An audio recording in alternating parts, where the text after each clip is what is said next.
Queen is back. I'm talking about Joanna. The Queen is back. Now, the champion still remains, but the Queen is back. Look, try to understand what Joanna had on her shoulders going to this fight. Was it a big opportunity? Absolutely. But was it also very clearly your final opportunity? Yeah, it was.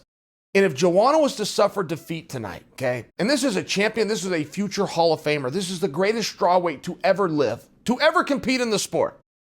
But she could not get a fresh coat of paint by just jumping up to 125 pounds like a lot of athletes would do, particularly younger athletes a little later in their career. They change weight class. You're only talking about 10 pounds.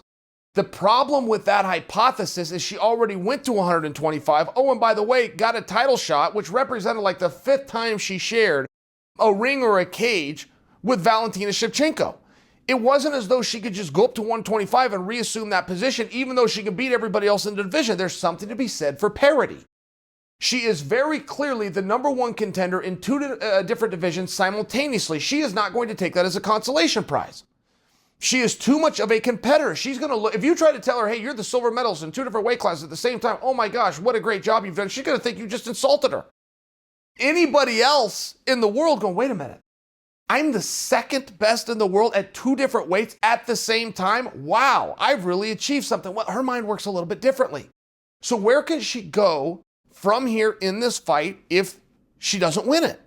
That was a big question, but it also creates a big pressure, something that she had to deal with in her approach to this match. Now, this fight, let's break it down. Awesome.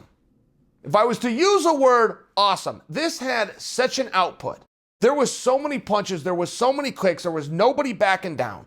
Big question going to the contest, Weili, who is powerful, who is aggressive, who is fantastic, who looks nearly invincible. Can she go in championship rounds? It's a different sport. You change the time, you just change the sport. You change one rule, you just change the sport, right? It's no different than a recipe that you may follow at home. If you change one ingredient, you have now changed what it is you're baking. Okay.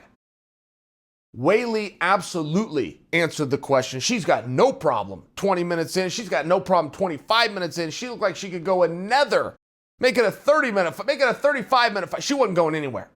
In many ways, her power was better in championship rounds. I wouldn't argue that she was getting stronger, like I think maybe your eyes told you. What I would argue is her accuracy started to pick up. She didn't lose that. And maybe that's because Joanna was dealing with some of the swelling in the head, and maybe Joanna was a little bit easier target, but either way, Weili passed the test. Look, the champion's still here, but the Queen is back. One judge even thought Joanna won this, okay? It was a split decision one judge gave to her. I personally thought that Joanna had won the fight, but not enough that I could raise a stink with anybody. I mean, this was just a really close contest, right? 3 judges, 2 different opinions, couldn't have really been much closer.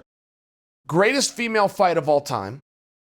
Possibly the greatest fight of all time. Before we go there and have to reflect on other great fights we saw, let's just stick with the divisions to make it real easy. Okay, this was the greatest one that we had ever seen. Fight of the year candidate. I watched this fight with Paul Felder, who just came out of a fight of the year candidate 2 weeks ago against Dan Hooker. Even Paul Felder said, well, there goes Dan and I's chances at being the fight of the year. They just beat us. It was that good of a fight.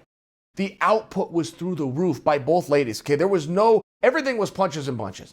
There was never one punch lands. Okay, let's move her a little bit. Okay, it's your turn to throw a punch. Okay, I defend, and now I'm going to throw 2 at you. Okay, now you defend, you throw 2 back. No. It was 4 and 5 at a time, and 4 or 5 coming back, and 4 or 5 going the other way, and 4 or 5 coming back. I mean, everything, both ladies would always punch and kick within the same combinations. Many times Weili would start the exchange with a kick. Every exchange, Joanna would finish with a kick. I mean, they were attacking each other to the highest of levels. And it's worth noting, Weili, who is the strongest strawweight we've ever seen, who always controls the takedowns and controls the clinch. Look, she was having a hard time with Joanna. And I don't know that it was a strength issue for Joanna as much as it was the use of leverage. She was a taller fighter. She did a good job getting her hips back, getting down, getting underhooks, then standing her opponent up, putting all of her body weight, breaking Weili's lock, even turning Weili, holding her against the fence.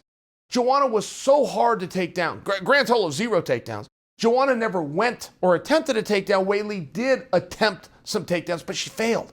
I mean, both ladies really showed why Weili is the champion and why Joanna is the number 1 contender. So as far as worrying about the storyline for Joanna, what do you do after this fight should she not capture the title? Listen, there is a strong argument that the only responsible thing to do when you have a split controversial decision that is now a fight of the year candidate and without question the greatest female fight of all time, There is a responsibility to simply redoing it.